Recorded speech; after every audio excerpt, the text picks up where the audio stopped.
Hello, my name is Natalie Giles, and I am going to discuss with you my 1-hour technology workshop, which was on Nearpod, and I presented this to my school, which is Gillette Elementary School, and it is in Fulton County. So, according to the rubric, it said that we should have 3 handouts. My handouts are actually embedded in my presentation, so I'll kind of show you those as we go along. The next thing that it says is that we must have an online component. That's going to actually be my Nearpod presentation that I'm going to show you in just a second.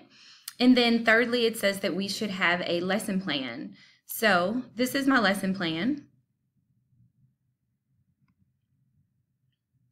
And this is what I followed along with for my presentation. I didn't give my teachers a copy of this. I didn't feel that they needed one, but it's here, and that's what I used as a guide. Okay, so this is my actual Nearpod presentation. I'm gonna kind of go through it quickly. But the first thing that I did was give my teachers a copy of the agenda. And at the very beginning of the presentation, I kind of let them know that if they had questions, they needed to kind of utilize the parking lot right here. That way we could just kind of go through the presentation a little quicker versus stopping every time someone had a question. And this way they wouldn't forget their questions. And there was a slide closer to the end where I went back and addressed any questions that they may have had. Okay, the next thing that we did was an icebreaker.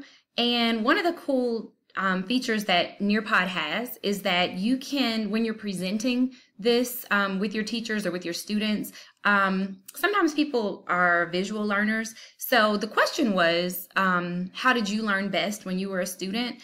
And they could either write their answer with a couple of sentences, or they could actually draw their answer. Being that this was a live session, as they were inputting their answers, everyone could see them on the projector as they were inputting their responses. So this is how it is in the classroom as well. And like I said, this was a live version, so the teachers were actually viewing the presentations from a student's perspective. Then we went through the discussion of what Nearpod actually was and how it worked. And to kind of better explain those things, I embedded a video into my presentation, and not really gonna show it. Introducing Nearpod, but an award-winning this was just kind of taken from Nearpod's webpage. Used by tens of thousands of schools and districts. And so when you're doing a video with Nearpod, if you're using this in the classroom, it's best to have headphones or earbuds for each student because they might be working at their own pace. But being that this was a workshop, we all watched it at the same time. Okay, the next thing that I did was discuss what makes Nearpod different from other presentation tools. Now, one thing that Nearpod does is if you're using a student-paced presentation, you can kind of set it up so that they can view it in different slides at their own pace. If you're doing it as a class, you can manipulate when you want the slides to change, but when you get to certain parts, you can make a slideshow and they can kind of see what they want to spend more time reading. So that's kind of what I did here. The teachers were able to read this information.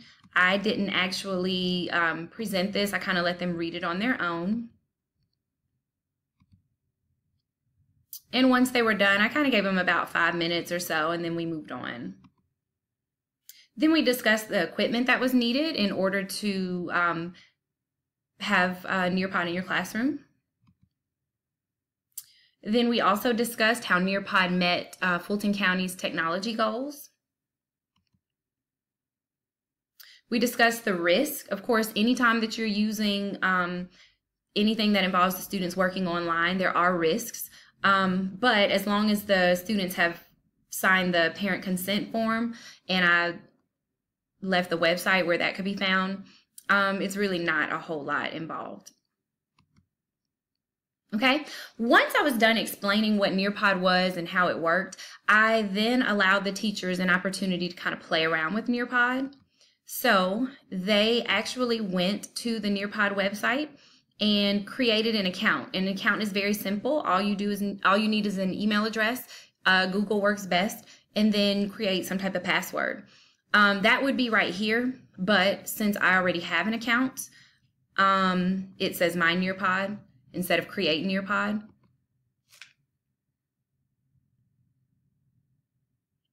And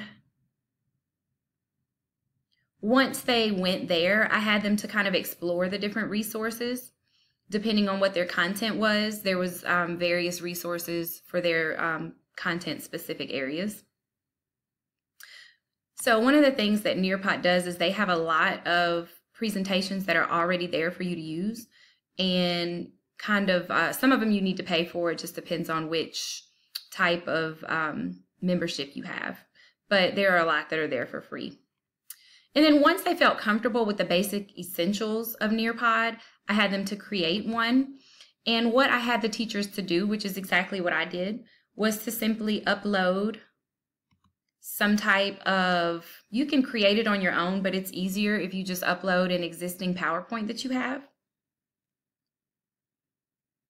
And then you can kind of add the transitions, and you can do the different little, the draw it and different things like that.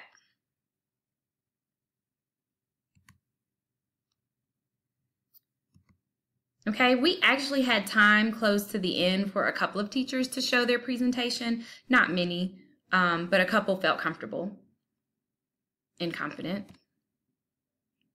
Okay, the last thing that I had the teachers to do was to get within their grade level groups and discuss how they would use this tool in their classroom and just basically reflect on what they learned.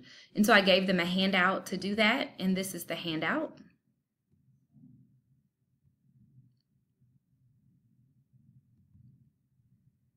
Okay, then at the very end, I went through and answered any questions that they may have had in their parking lot. Some of them did, but you know, a lot of the questions kind of were redundant, so we just kind of answered them like in clumps. And then the last thing that I have is my digital evaluation tool. This is actually done with Nearpod, and I put this on the very end. This is the polling system that they have. So I asked them 3 basic questions. I asked them 4 questions in which I used the polling tool. And all they had to do was simply choose their choose the answer that they felt best fit their needs. And I did 4 of these. And then I did 3 open-ended questions, to where they had to type their answers in. And at the very end of the workshop, I gave them a Nearpod cheat sheet, which is what you see here. And this was just kind of a resource for them to use to kind of go back if they forgot some of the things that I said, or how to create the Nearpod presentation, or, you know, just basic questions in general. This kind of helped them with that. And that was kind of the end of my presentation. So what I did with my polling information, Nearpod has a tool that allows you to see the results of whatever the poll was. And so that was another thing that was required according to our rubric. So this was the data collected from the actual Nearpod workshop. So this is just a hard copy of the same questions that I asked that was input into the presentation. And these were the results.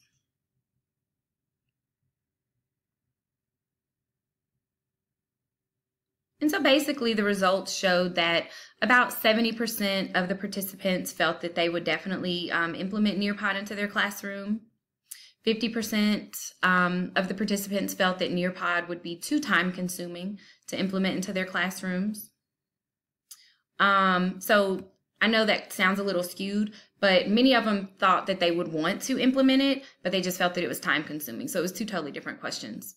100% of the participants felt that Nearpod was, here's the 100%, felt that it was a very useful and beneficial tool. 84% of the participants felt that Nearpod was an easy tool to understand, and it really is. Once you kind of get into the actual program and upload a PowerPoint, it really just does its own thing from there. It's not a lot that you have to do. 41% felt that they still didn't understand how to create a Nearpod presentation. 56% felt that they needed a facilitator, which was me, to conduct a model lesson for them to kind of see how I use Nearpod in my classroom.